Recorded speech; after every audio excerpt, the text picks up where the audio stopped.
And we are live. Hello, everyone, and welcome to the PSBTA Technical Solutions webinar series.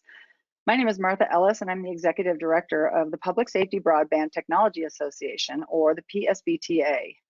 As an association, our primary objective is to work as an end-user advocate for all primary and extended primary FirstNet users.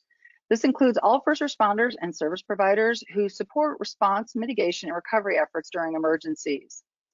We've created this webinar series in an effort to bring you the most current and accurate information on all aspects of broadband use for public safety personnel, including the latest developments in technology specific to the ecosystem.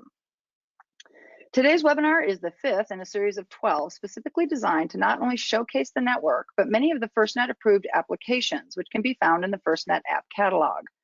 The FirstNet built with AT&T Lean-In webinars are all about helping you optimize the FirstNet network, assuring the highest level of preparedness and reliable communications. If you have missed any of the previous presentations, please feel free to visit thepsbta.org to watch the archived webinars. Before we get started, I have a few housekeeping items for our attendees. All of the attendees have automatically been muted to reduce background noise. Any questions should be submitted directly to us through the questions function, which is located at the bottom of the menu on the right side of your screen. Questions will be answered at the end of our presentations. We will attempt to answer as many questions as possible, yet stay within the allotted hour.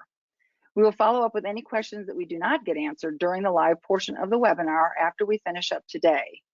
If you have further questions when the webinar is over, we will also provide emails of the presenters at the end so you can follow up at your convenience.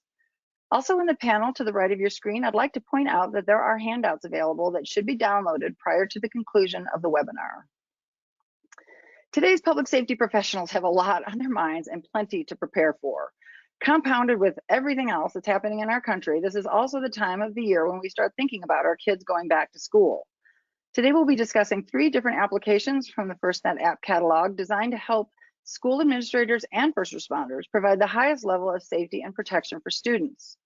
Our presenters are Mike Bolam, Safety Officer with OnGuard, Greg Rousey, Product Manager, Mobile Devices for RapidDeploy, and Dana Cichon, Director of Marketing and Accounts with RumbleUp.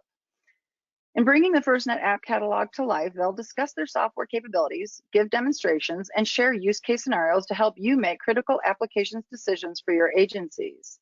We also have Steve Devine, Director for FirstNet Strategy and Policy, who will take questions on FirstNet, our nation's most reliable wireless public safety network, and the linchpin in successfully leveraging these kinds of tools. With that, I am going to turn the time over to Mike Bolam to get us started with our webinar, Returning to School, Are You Ready? Part 2.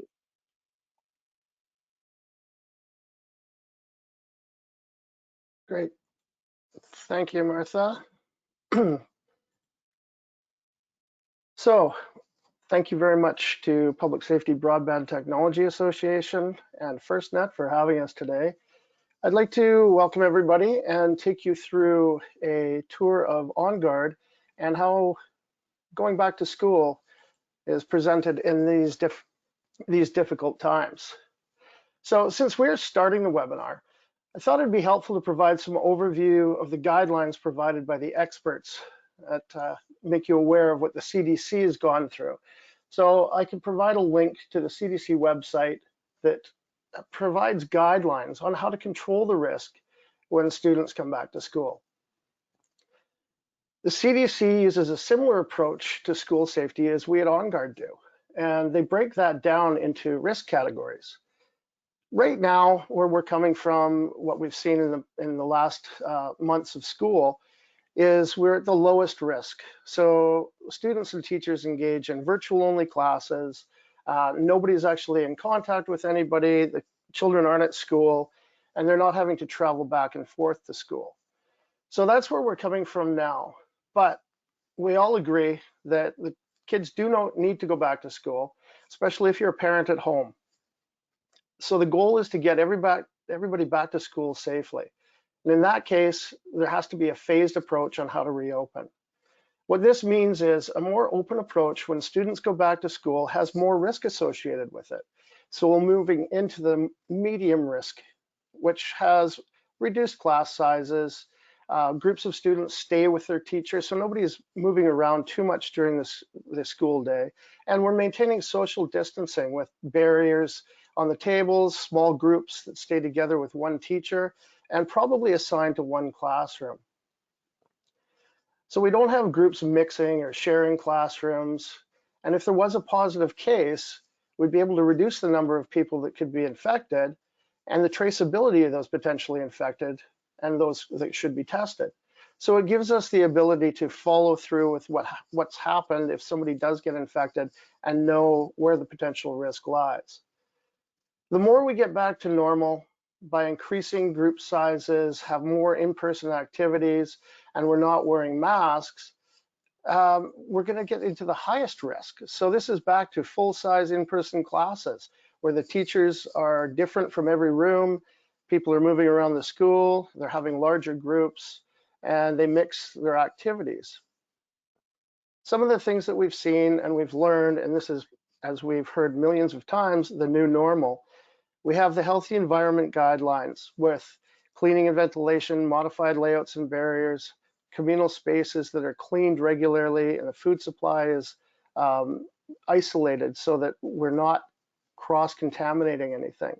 And then the behavioral guidelines, learning to stay home when it's appropriate, hand and hygiene and respiratory etiquette, so washing the hands, making sure you're doing a good job, wearing face coverings, masks, and reminding people with signs and messages that this is a continued risk and we have to be taking these precautions. So some of the best practices and some of the things that we at OnGuard have been looking at is how to manage crowd movement and how to prevent saturation of areas. So people congregate by nature. They tend to get together. We always saw kids moving to school in large groups. That was primarily for safety. We always thought, if you go to school in large groups, then everybody will be safer. Large groups are more visible. They are less likely to be impacted by traffic incidents. And we need to change that practice. We need to be aware now that crowd movements means anywhere from the time that the students leave home on their way to school or campus, that they need to be in smaller groups. And we need to know that these smaller groups are safe. And we also need to know that the kids have arrived at school safely. So I'll follow up with a few of those things in a moment, tell you how OnGuard can help with that.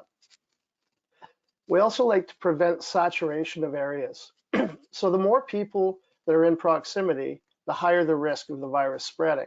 So we have to have limits on per campus basis or by communal areas like parks, buildings, classrooms, and how do you track that saturation of those areas? And then managing cross-contamination.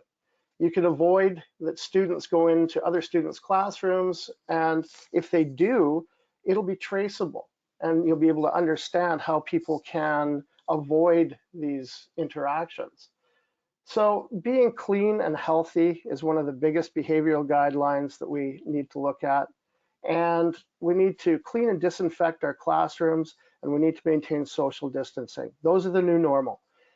But we need to remind people of all of these things constantly. So signages around the school, reminders about hand washing, staying out of areas that you're not supposed to be in. And how do we keep students safe on their way home from school and to school? And how do we keep students safe at home? So these are some of the things that we're going to address with OnGuard. So some of the key components that OnGuard can help with is the different levels of how a school can initiate, protect all students, and how parents and smaller groups can take the initiative to manage their safety, not only in COVID-related scenarios, but overall. The first and best solution is that all students and staff have OnGuard on their phone. A simple application that can be downloaded onto their phone that will provide a lot of knowledge, a lot of visibility into where people are and what they're doing, and how we can manage crowd saturation and going into areas where they're not supposed to. So here's an example of the Redlands School District, or RUSD. And in the first step, RUSD has created multiple geofences around different areas. So you can see the big black circle goes around the entire school district. And that helps to understand whether people are in or out of that school district on their way to school. And it gives some visibility into the numbers of people that are actually in that school district. So if everybody has the OnGuard app on their phone, then we can determine quite quickly that we have X number of students and staff in the school district area and that it's appropriate, that we're not oversaturating the school district first and foremost. Then we go to an inner circle, which is around the elementary school, around the middle school, and around the community park, where people will tend to congregate. So what we can do there is we can see quickly how many people have moved into this next geofence. If there's a great amount of people moving in through the geofence into the community park, we'll be aware of that immediately, and we can take steps to mitigate that. And then the next step is all the schools. So as soon as somebody crosses into another barrier geofence around the school, at that point, we will understand that all these people have gotten to the school, they're appropriately conducting themselves, they're not massing in one area, congregating all together. And it also advises staff that the children have made it to school safely and they're at the correct location. And we can even get more finite with that. If we put a Bluetooth beacon in each classroom inside the school, you'll be able to actually trace who is in what classroom, how many people there are in the classroom, what time they were in that classroom. And this is a traceability approach that's more privacy focused than tracing who has been next to who. And then the third step allows us to understand how individuals are moving through the campus. So you can see people moving from class to class, coming and going out of the geofence, and hopefully everybody's maintaining the social distance, and we can understand where everybody's been, and you can help to manage that crowd movement. The second approach is where all staff uses OnGuard. So this would be everybody from teachers, janitors, security, they're all connected on OnGuard. And this can help to manage group movement by tracing the teachers. It's less invasive approach to the students. And in addition, it offers the security of an emergency button being accessed by a teacher or staff, and they could quickly notify a guard or dispatcher of a life-threatening or emergency situation. So that would be the second tier of this approach. And then the third tier, some people don't want students carrying a cell phone around with them. Some don't want to have the burden of being tracked all around. So some schools and universities implement our system, but they have privacy concerns about rolling it out to all students. We found many campuses prefer using emergency call boxes. So we recently implemented with one of our partners a solution on the left. It's basically a cell phone in a box and doesn't require a landline. They can be placed all around the campus, and when the button's pressed, they have an open mic to an emergency dispatcher, and a security team can see where a button is pressed in our system and direct the guard to that closest pole at that location. Both the guards and dispatchers will see it on the OnGuard app as well as on the web-based command portal. So somebody can push the emergency button and they'll immediately be provided with voice help, and the location will be tagged and help will be dispatched to that location. And then the second device in the bottom right is more for parents with smaller children where they don't want to give them a mobile device yet. The personal safety device allows them to track the location of the children, and the children can press the panic button in case of emergency. Parents could follow that location safety status on the apps on their phone. So it's good for somebody to carry one of these little devices around with them, good for kids or seniors, and location tracking and a panic button. For parents that are now more concerned about the kids on their way to school and they're not able to go into bigger crowds anymore, OnGuard has just released a free safety app called OnGuard Solo, which works for your family, your closest friends, colleagues, and even in your community. It provides you with a solid feature set that allows you to see the location and safety status of your child and gives your child an easy way to call for help. So again, it's another application that downloads to your phone. It's free for groups up to 4 people, and there's no commitment at all. Provides emergency alerts and location information for all of your group. That's the end of my presentation, and I'd like to turn it over to Greg Rousey. Thanks very much. Awesome. Thank you so much, Mike. First, I just wanted to say thank you again to the PSBTA and to FirstNet for having me here today to speak on behalf of RapidDeploy. Again, my name is Greg Rousey, and I work almost exclusively on our mobile apps to try to help make the jobs of first responders easier. I'm excited to be highlighting our product ecosystem, but especially our mobile app solutions that are particularly relevant to this back to school series. To start, I just wanted to note RapidDeploy's mission, which is to reduce emergency response times and improve first responder safety and public safety as a whole. We are able to do this through providing an end-to-end public safety technology ecosystem. Our products include Radius, Eclipse, and Nimbus. Radius, which is our tactical mapping solution, provides a rich set of mapping layers, data sources, and communication pathways with anyone who calls 911. Additionally, Radius can be integrated into almost any current system that a public safety answering point or dispatching agency uses with very, very little setup time. So almost overnight, you can improve your mapping experience and physically provide your call takers to see more when they're responding to 911 calls. Eclipse, which is our best-in-class reporting and analytics platform, provides insights into 911 call center data and uses AI, or artificial intelligence, and predictive analytics to support real-time operational decisions. Oops. And then we have Nimbus, which is what I'll be focusing on today.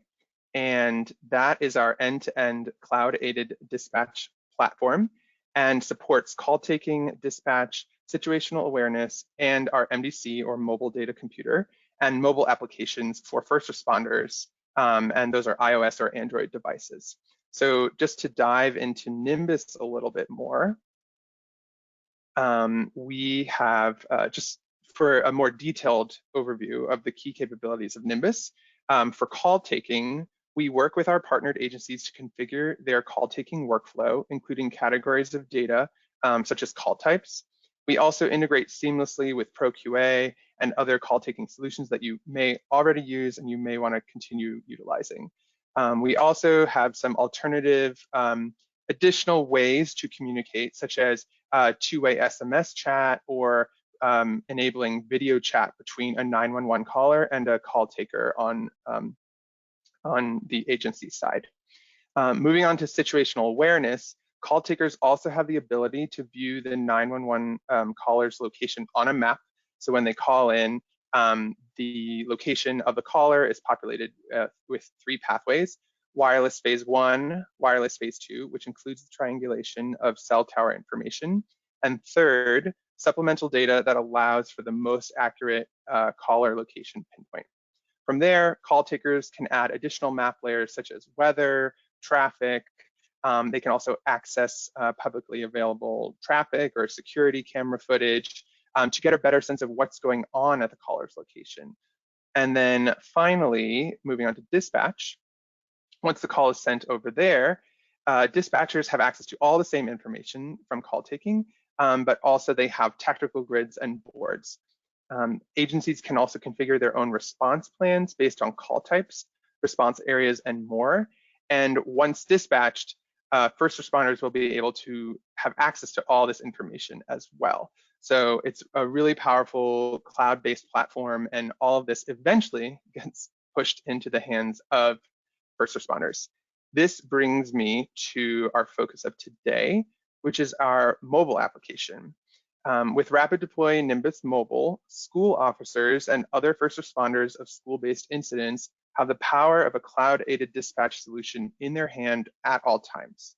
We've designed our mobile app to be powerful and to access all pertinent data from dispatch wherever the first responders are. So no longer do first responders have to leave their technology solution in their car And this is especially great for schools that can be really large. Either, they have a large campus, or maybe there's a really large building, and they have to get out of their vehicle. So rather than leaving, this vital piece of software behind, they can now bring it with them, and they have additional tools while they're in the field. Additionally, our mobile solution is straightforward, simple, and uses the latest technology that everybody who has a smartphone is familiar with. So it's very intuitive, and it allows for faster and more efficient response. And a responder today should be able to pick up our solution right now, pretty much without ever having to see it or use it. And they should be able to respond to an incident effectively. So I wanted to highlight some of the pertinent features and some screenshots to demonstrate potential workflows and capabilities of a 911 call that might come from a school. So let's see. So first is, if I am a first responder, I could be law enforcement or EMS or a fire. In this case, I am EMS. And as soon as I'm assigned to an incident, I get a notification on my phone. It comes in as a push notification. So if I have my phone in my pocket or the screen isn't on, I can still see, what type of incident came in, when it came in. I can click on that incident, and it should bring me up into our application, and it should provide some additional information. Also, if I was already in our application, an alert modal would pop up to notify me that, hey, there's a new incident. There's also an alert sound, so like a mini siren, or there's some other configurable sounds. And then all of my incidents would be on my active incidents list in the view of these little cards. So I can very quickly see, how many calls I'm assigned to, what each of those calls are based on call type, and where those calls are from based on the address, as well as the priority.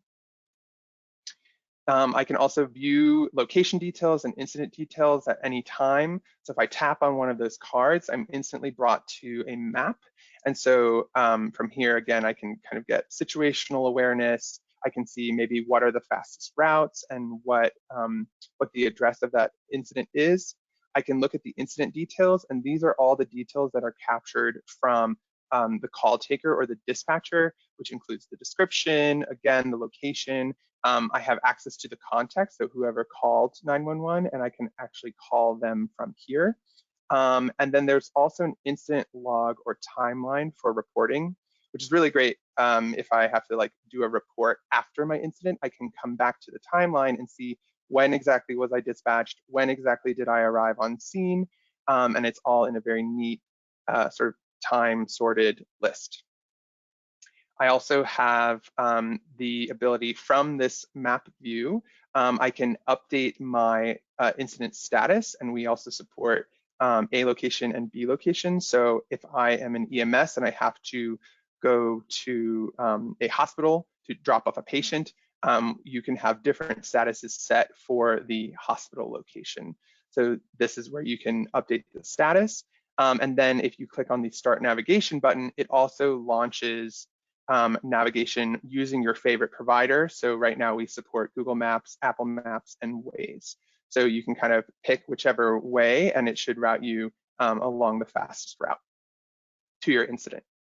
And then finally, you can add notes as a responder. So I can add notes from the field. I can also see notes coming in from dispatch. And then there's additional tools such as I can use my phone camera to capture any images from the scene and attach it immediately to the incident. I can scan a barcode such as on a license, or I can capture a signature or a form if I need, the patient or the caller to sign something. And so that's pretty much the end of my presentation.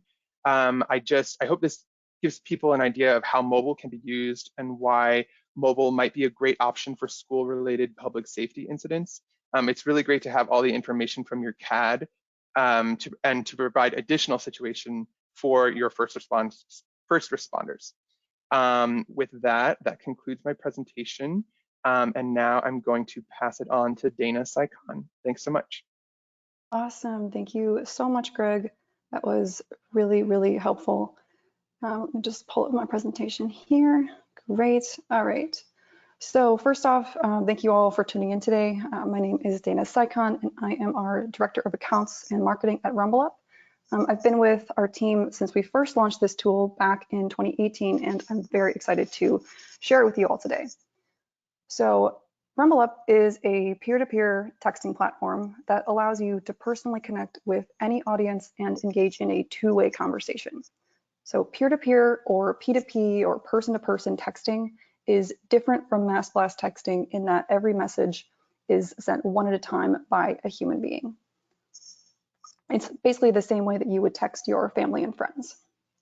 And since each text is sent out one at a time by a real person, this allows you to text anyone, even if they have not previously opted into receiving text from you. And so this opens up a whole new world of potential audiences that you can reach in a personal way. So use of peer-to-peer texting has grown pretty rapidly since it was first introduced back in 2016. And we've seen it really take off this year due to COVID as people are turning to digital tools to stay connected. And as we enter this very tricky time of going back to school, students, parents, faculty will be looking for a reliable and convenient way to get answers and stay up to date with the latest information. So in order to effectively reach everyone, all of those students, the faculty, the parents, everyone who's interested and needs to know about information regarding schools reopening and during the school year, you need a tool that allows you to text thousands or millions of people quickly and in a personalized way. So with RumbleUp, a single person can send over 10,000 texts an hour, and each text can be personalized to the recipient. So let's say, for example, a high school student needs to inform, or a high school needs to inform parents about updated guidelines for in-person class schedules. An administrator at that school can write up a single message with dynamic fields to pull in the parent's name, their child's schedule, and the update into the message, and send it to every single parent in that school district in less than an hour. So you can pretty quickly start to imagine how effective this tool would be if you need to reach, let's say, all students, maybe just for one high school or for an entire school district, all students at a college. It scales very quickly. So why use peer-to-peer texting for this type of communication? To put it simply, texting is the channel that people prefer. It's 50 times faster than live calling everyone, and over 90% of text messages are read within the first 5 minutes of being received. We've also seen that the average response time is 90 seconds. So it really is the best channel to get your message seen and responded to quickly. And so we're not suggesting that you completely scrap all other outreach channels, such as phone calls or emails. But the main point to take away here is that texting is an extremely effective channel to layer on top of these other channels. Because generally when a school needs to share an important update, they'll use more than just one channel to relay it. And adding texting guarantees that you'll reach everyone. So maybe not everyone checks their emails every day. Maybe not everybody is going to answer the phone calls. I know that a lot of phone calls that we've received, my family has received from schools are automated, which doesn't really have the same impact as a two-way text message. So if you send a text, that person can respond to you right away, ask a question, get feedback, and so on. And so there are a wide variety of ways that texting can be used in addition to schools reaching out with important updates and information. When we explain what RumbleUp does, we like to compare ourselves to the Zoom of texting because we make it easy to communicate digitally in a personal way. And so since RumbleUp allows for back and forth communication, it is the perfect solution for getting feedback from people. Right now, parents are understandably concerned about the upcoming school year and want to know that schools and universities are taking these concerns seriously. When making decisions on how to best go about reopening schools, it would be wise to ask parents and faculty how they feel about it. Sending a text with this exact question, how do you feel about school reopening, or even a link to a survey is a great way to gauge where the community is at. And by asking people what their thoughts are, schools can better prepare for the year because they'll know what parents and students care about most and what they're concerned about.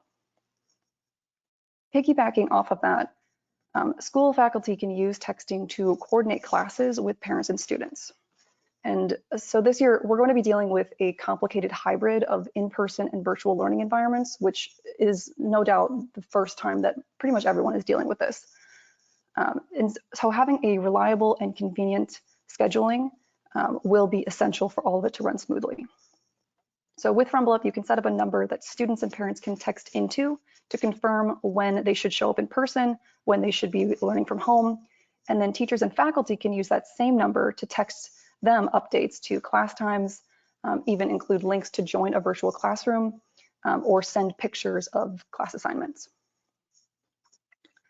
And then finally, perhaps the most important benefit of texting is to assist and inform parents, students, and faculty alike. And so it goes without saying that people have a lot of concerns right now. Schools and universities can work to make the year run a lot smoother by actively informing parents about safety precautions being taken ahead of time and giving them a way to quickly reach out to the school for answers. A personal example of how useful this would be for students returning to college is actually my youngest brother. He is going to be starting his sophomore year in college this fall, and when I was talking to my dad the other day, he told me how worried he was for my brother to return to his really packed dorm room. And if the university used RumbleUp, my dad could text the school's health department and ask what precautions are being taken in the dorms, get information about alternative living situations, and then just feel better overall. Some of the questions he was asking me are whether or not we should send my brother back to school with masks and hand sanitizer, if the university would be providing these to students, if COVID testing would be free, etc. And I'm obviously not the best person who can answer these questions for him, but texting will be the perfect solution for him here to get those answers. And once students are back on campus, there will be times that they need help and aren't sure what to do or who they should contact. One other personal example that really brought this to life for me was a situation that happened to my sister, who will be starting grad school in the fall. She had been living on campus this summer, and a few weeks ago, one of her roommates went away for the weekend, and on her way back discovered that one of the friends she was with was positive for COVID. And my sister and her roommate had a really difficult time figuring out what to do in this situation. They weren't sure how to quarantine someone who had exposure, if they shared communal spaces, didn't know if testing sites were open. And these situations are bound to happen again. And it will be critical that they are handled effectively if we stand any chance of preventing a serious outbreak at schools this year. In that situation, if my sister's school used RumbleUp, she could have quickly texted faculty and figured out what to do. So how does it work? It's super simple. All you need to do is sign up for an account through our website, upload the list of people that you want to text, or set up a number for people to text into, write the message you want to send out, and tap to send those messages either from our desktop portal or mobile app. And then as people respond, you can either text out custom replies to each person or create pre-canned replies to quickly tap and respond. You can also add tags to people based on the responses, so you never lose track of where a conversation is at.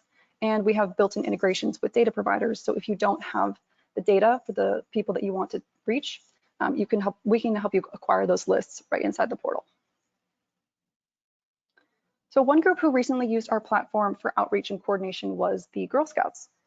They came to us needing a better way to reach parents and members for registration, group retention, and troop coordination.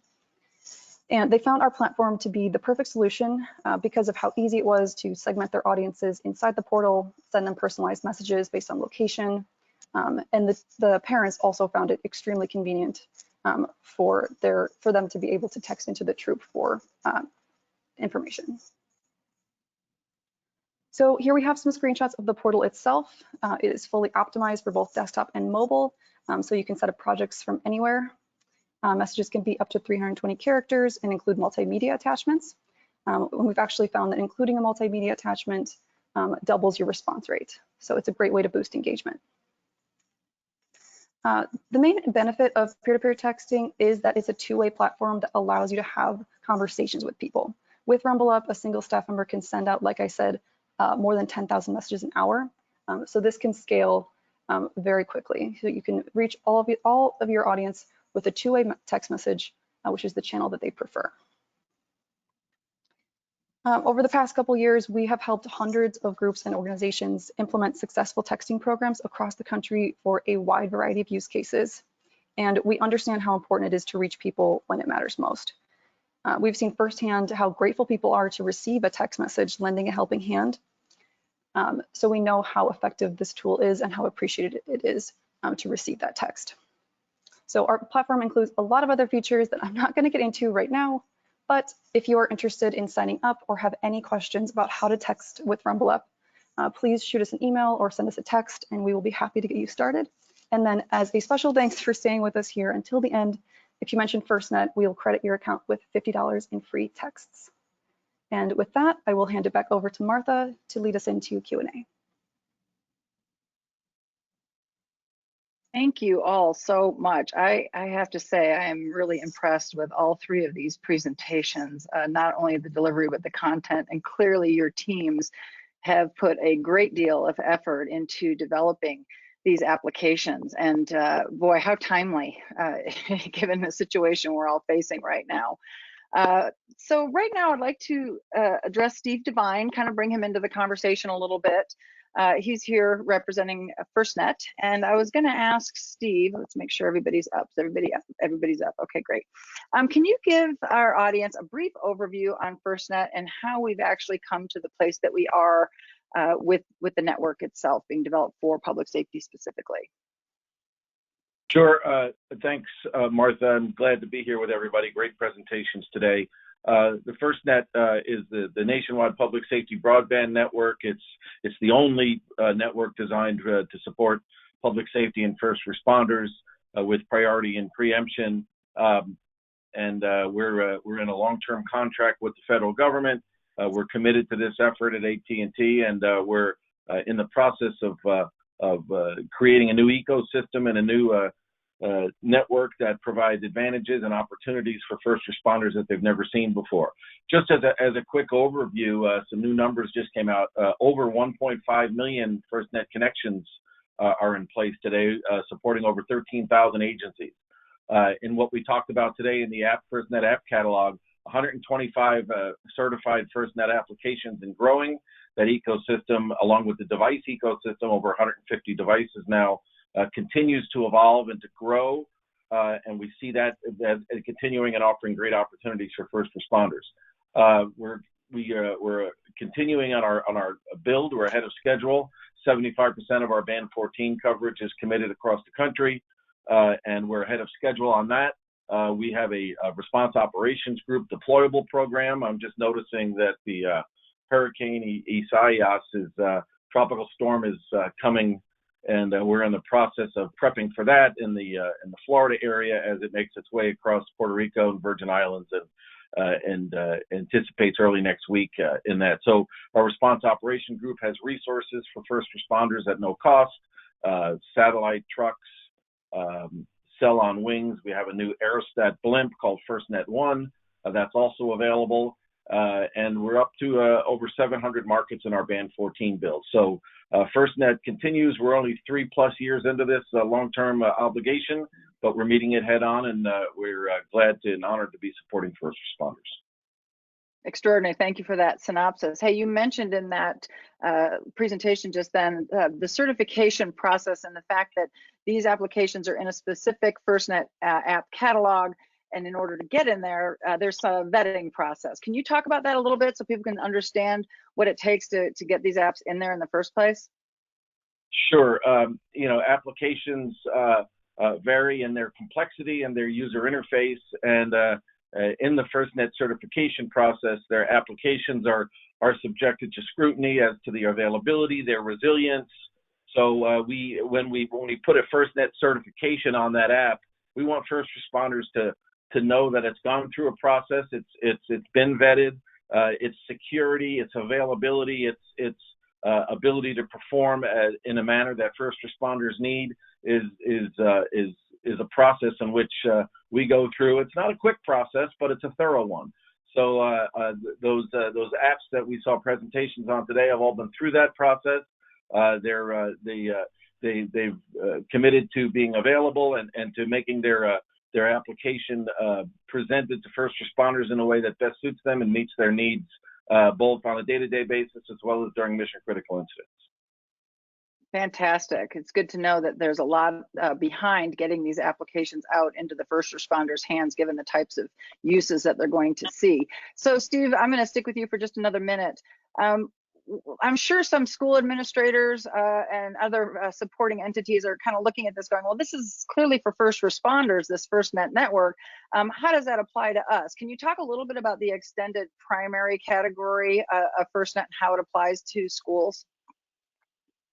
Sure, great question. FirstNet is designed obviously for primary users, police, fire, and EMS, as well as emergency management and PSAPs or emergency communication centers. Those are listed as primary users, and they get the highest priority and preemption on the network. Another broad category of FirstNet users are what's called extended primary. And those are, for a simple definition, those are people who at times support first responders. And the best example, I've used it before, but I think it's worth repeating, is when utility lines are down at a car accident. The law enforcement and fire can't do much about those live wires on the ground. So the utility, who's listed as an extended primary, while their sole purpose is not to support first responders, there are times, and with live wires down at a car accident, a great example, there are times when they need the same priority and preemption as the first responders on the network to clear the road to support them in their efforts so they can do their job. School administrators would be another example of somebody who on a day-to-day basis may not be supporting first responders, but during a mission critical incident, an incident at a school, there's going to be a time when that school administrator is going to take on a role that will allow them to be supportive of the first responder efforts in their response to that incident.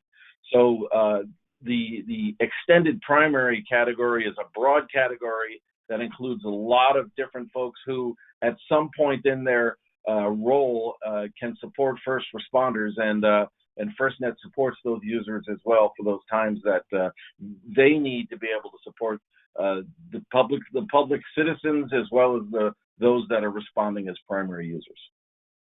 So who makes the determination on who would be eligible for that extended primary? Is that something that FirstNet just decides, or are there some local control and discretion there?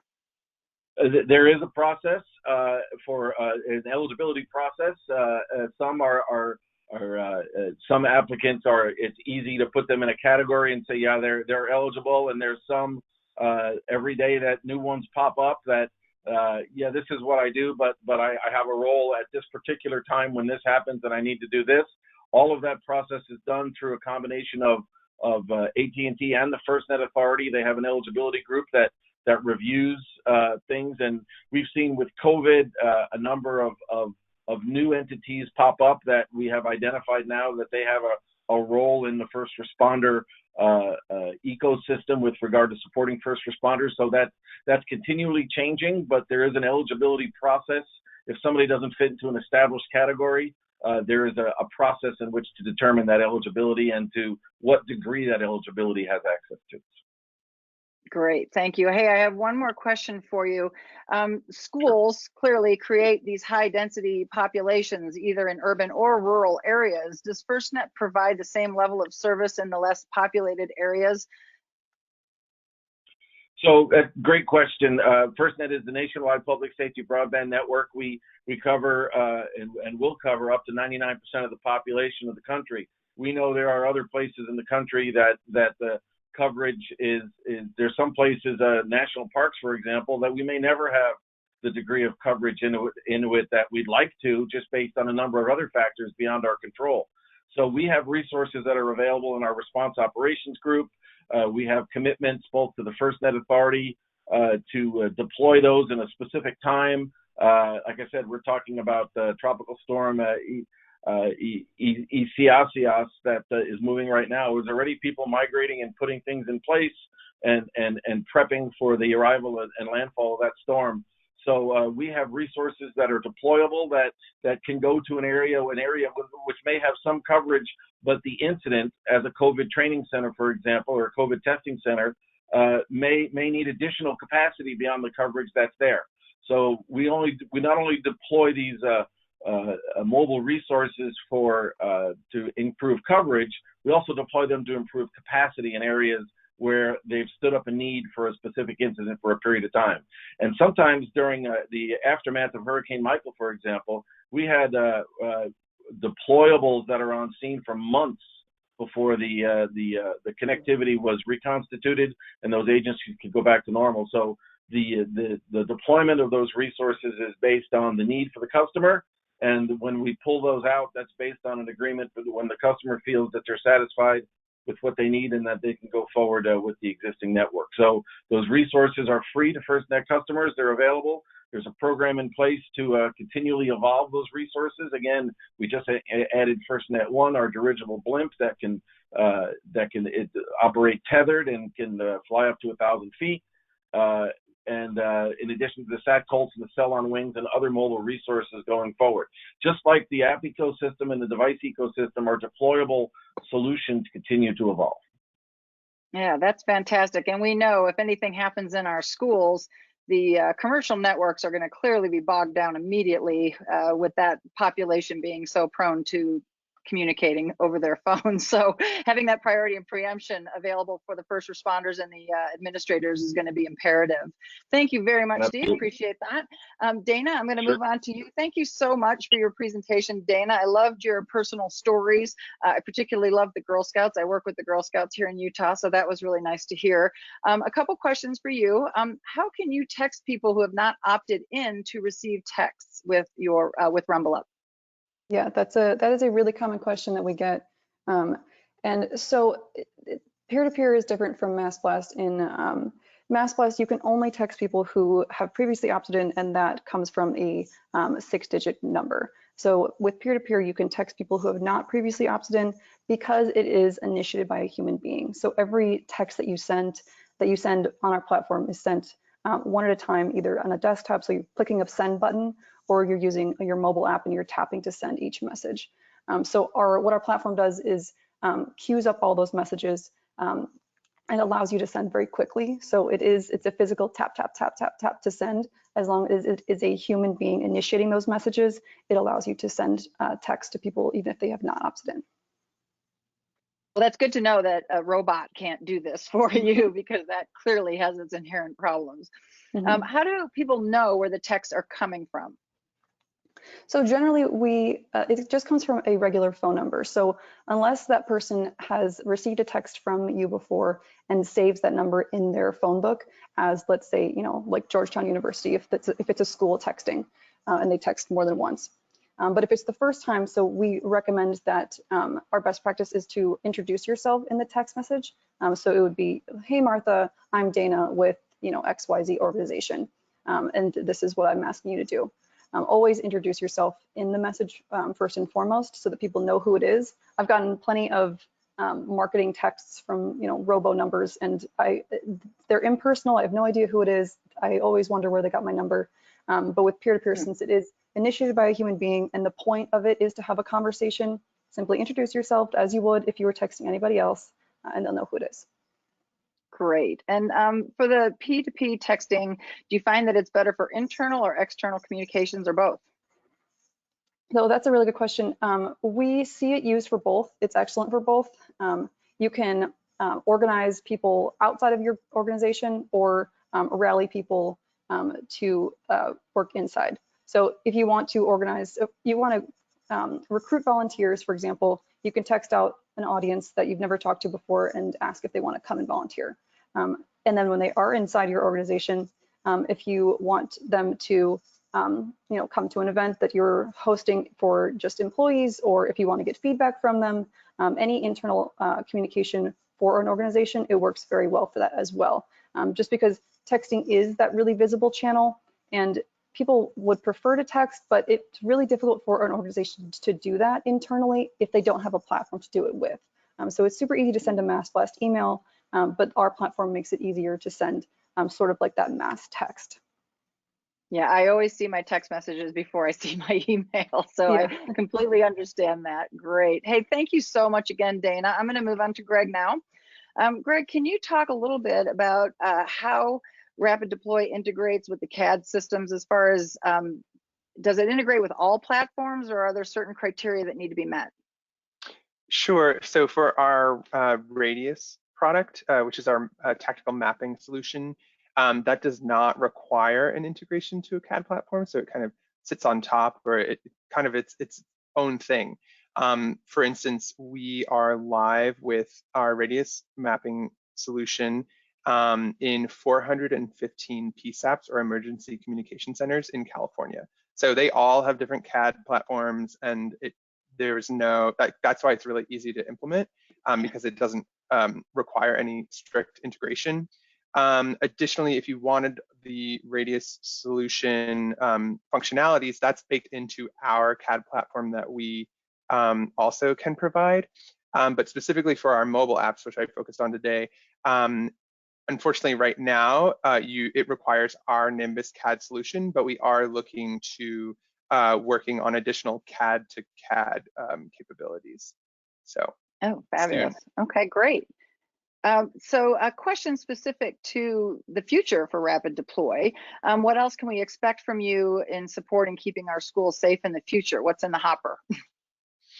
So currently we're making sure that our systems can receive other vital information from different sources other than 911 calls, for instance, alarms or panic buttons. So we should be able to sort of automatically receive location and other information from these signals or alarms and allow dispatch to those locations without having to make a 911 call. So this can definitely be utilized in schools and other large-scale emergencies today. Fantastic. And the last question is, if somebody wanted to demo your product, how might they achieve that? So you can go to our website, which is rapiddeploy.com, and you can request a demo there. If you want, you can also email me directly. It's greg.rousey@rapiddeploy.com. Or if you wanted to learn more about our products overall, we are having a free virtual conference from September 14th to the 18th. It's called Response 2020, and you can learn more at rapiddeploy.com/response2020. Okay, great. And your email will be posted on the concluding slide, so that'll be great so people can get in touch with you. Again, thank you, Greg. Your presentation was really nicely done. So Mike, I'm on to you. All right. One of the things that occurred to me during your presentation, and I'm sure this is going to be an issue on many of these tracking applications as we move steadily and firmly into the COVID world, when all students are using OnGuard and locations can be traced, how are you affording for the privacy of the students? That's a great question.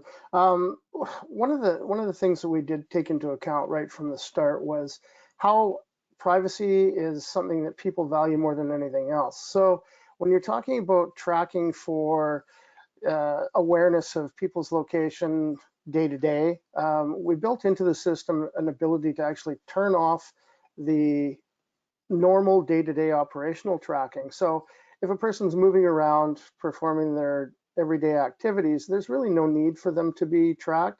They can turn that location monitoring off. The only time that they will be tracked is if they go into one of our two operational states, one of which is where they are in a timed monitoring state. We call it life check state. So that would immediately, when that goes into operation, they could be tracked at that point.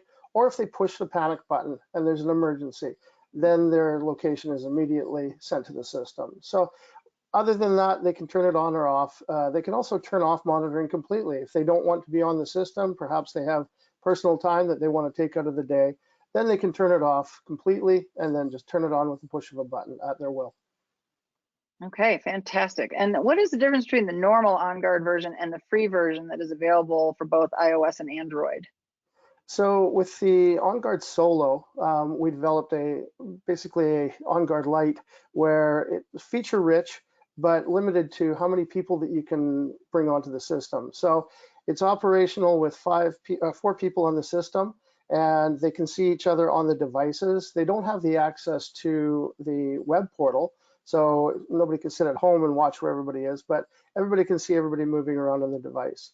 Also, it's only available on Android at this point, so it gives a little bit of a limitation as far as who can use it and where.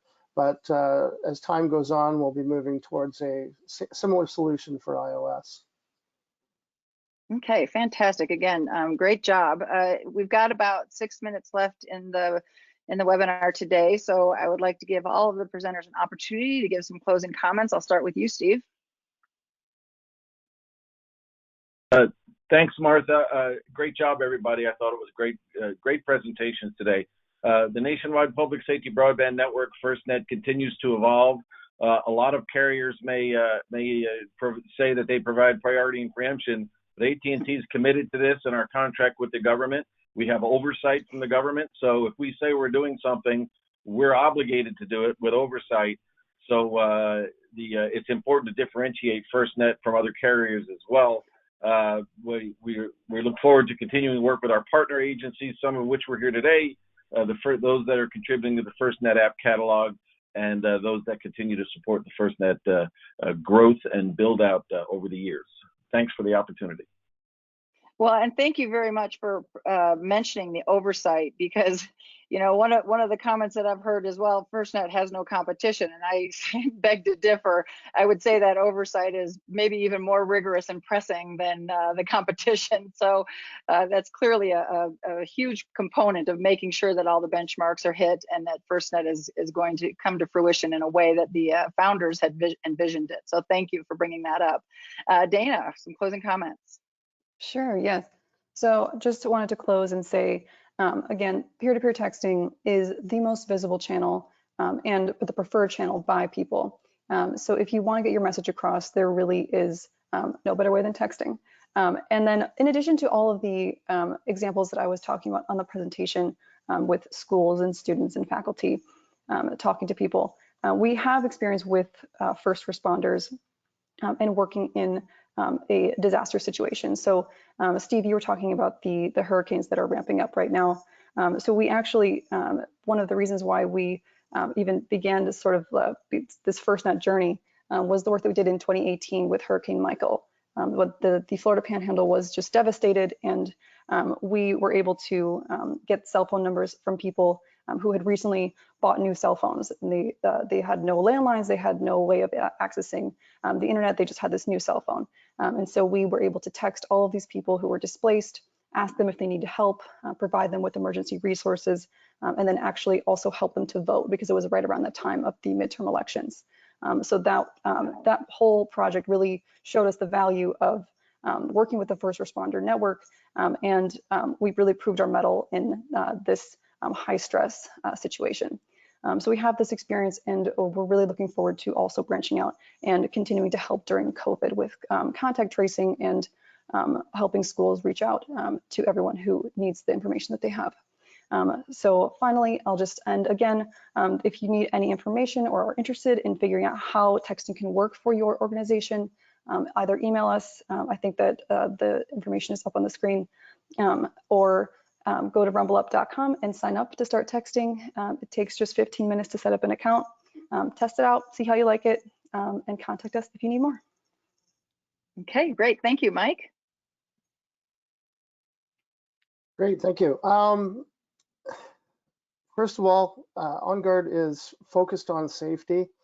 If you need to know where your people are and what their safety status is, there's no better way to do that. And when we're looking at our quickly changing world and having to adapt on the fly to new procedures and protocols to keep people safe, keep people in safe areas, and be able to predict how those areas are going to respond to an influx of people traveling into it, OnGuard can help provide that situational awareness and give you the confidence that your people are protected all the way through.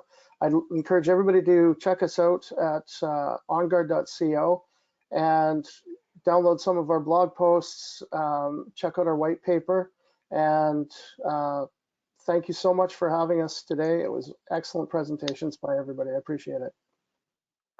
And Greg. Awesome. I just wanted to say thanks again to you, Martha, the PSBTA, and FirstNet for having me here today to represent RapidDeploy. You know, as a mobile product manager and with RapidDeploy and FirstNet's missions, and also based on the other presentations today, it's quite evident that mobile will continue to help transform public safety and first response. And I'm really excited that I can be a part of that and RapidDeploy can be a part of that. So Again, if you want to learn more, you can go to rapiddeploy.com or send me an email. And that's it. Thanks. Great. Thank you all. Really great thank you to all of our presenters today. What a fantastic webinar you all put together. We hope you all enjoyed our webinar today and felt that it was time well spent. We deeply appreciate your participation. Again, we are the Public Safety Broadband Technology Association, and we want to be your advocate for all aspects of FirstNet utilization. By being here today, you help support our efforts to continually bring you the cutting edge information about FirstNet, the nation's only fully dedicated mission critical first responder network, and all aspects of the ecosystem that is being purpose-built to your advantage. Please visit us on our webpage at thepsbta.org for more information on the association, our upcoming webinars, and the recordings of all of our previous webinars. In appreciation for your attendance today, you will receive a free membership to our association for 2020. Also, let your friends and peers know that by attending any one of our webinars, it includes a free membership to the PSBTA, which is a $75 value, as a gift from us while we're all trying to navigate our current situation dealing with COVID. Finally, consider visiting allthingsfirstnet.com as well. Their team continually compiles valuable information on FirstNet and the developing ecosystem. This concludes our webinar, Returning to School, Are You Ready? Part 2. Please join us next week at the same time for a webinar on scene safety support during public gatherings and unexpected behavior. Thank you again for your time. Thank you.